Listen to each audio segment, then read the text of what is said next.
5 years ago in 2008, our council developed and endorsed a sustainability charter. It's a pretty broad document. It's a 50-year vision.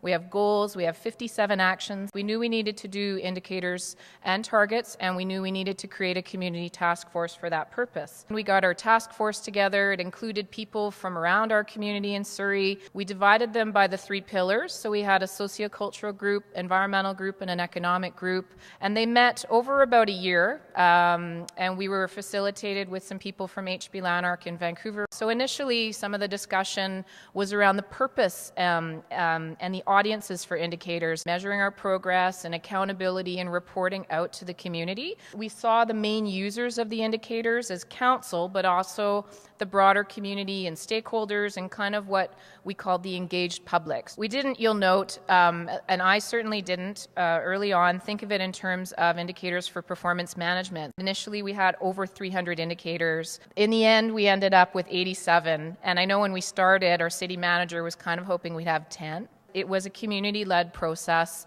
and we really had to respond to what they wanted us to report on. We aligned all of the indicators with the actions in our sustainability charter, so that's how we tried to kind of organize it. Some of our targets are long-term, and we tried to have short-term kind of stage targets where we could, and some are very general. It's really, we'd like to see the trend up or the trend down. And part of that relates to areas that we felt were not in our control as a city, but where we still wanted to report on. I think we need to get a better sense, and these are my questions. How are we using the indicators? Who's using them? And how do we get people in the community and within the city to take ownership of the various measures?